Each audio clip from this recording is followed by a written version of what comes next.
Hi, this is Jeff Zeig. I'm the founder and the director of the Milton Erickson Foundation here in Phoenix, Arizona. And right now I'm in 1201 East Hayward, which was the home and office of Milton Erickson.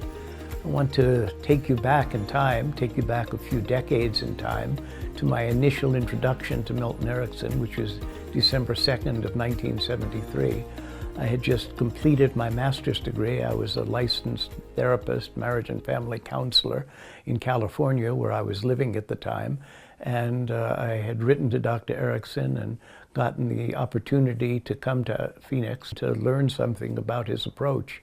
I got here at 10:30 at night.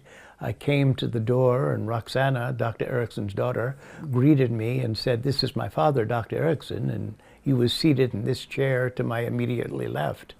And then he did something quite unusual, because I was ready to reach out and shake hands with him and say hello, but he destabilized me in a very mechanical way, starting by looking down at the floor.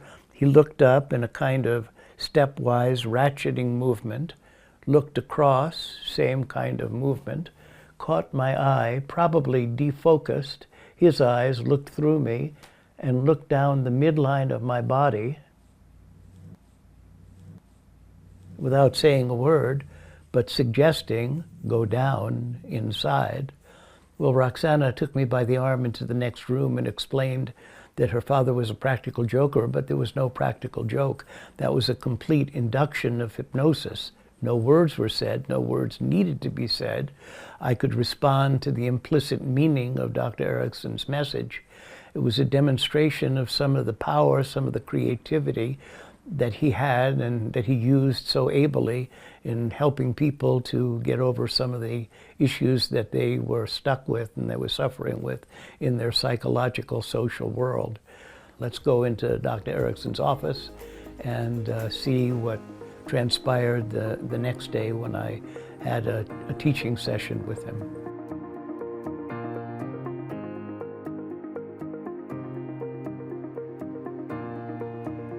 I visited this office for the first time in December 2nd, and on the morning of December 3rd of 1973, I sat in a chair across from this desk chair where Dr. Erickson sat and waited, somewhat impatiently, for Dr. Erickson to arrive.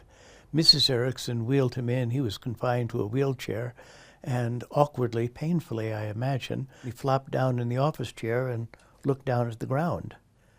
Well, I was the only other person in the office, and he was looking at the ground and wasn't looking at me, but probably was examining me out of his peripheral vision, which he had a habit of doing. And I indicated, could I set up my tape recorder? And he just nodded, looking at the ground.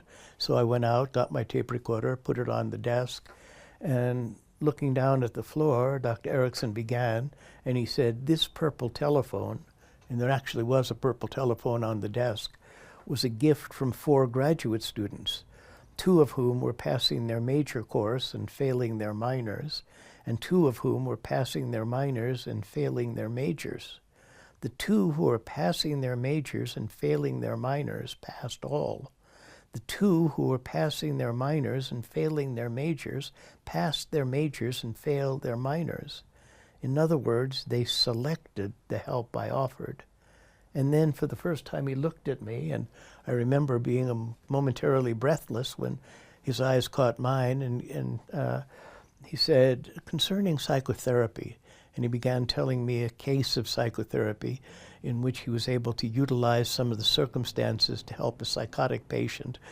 Now, I came here as a young therapist, a new therapist, thinking that Dr. Erickson, like any of my previous teachers, was going to teach me techniques of hypnosis, theories of hypnosis, practices of hypnosis that would help me to be a better psychotherapist.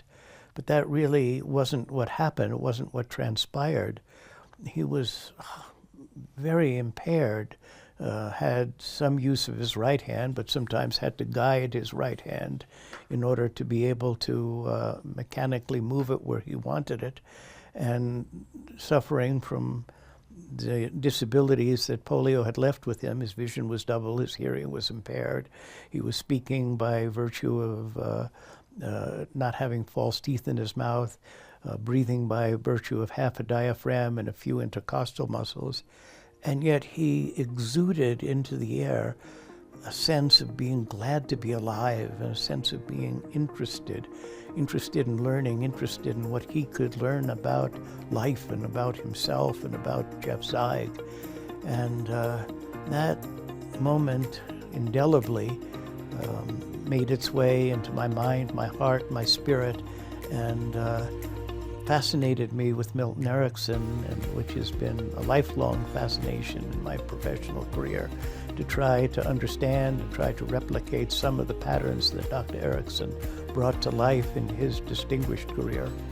If you're ever in Phoenix, Arizona, we can arrange a tour for you to see the office and the residence of Dr. Erickson. It's very much the same as when he was alive.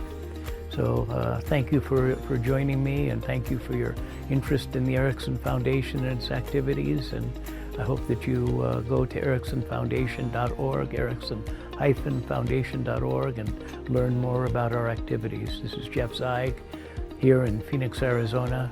Thank you so much for joining me.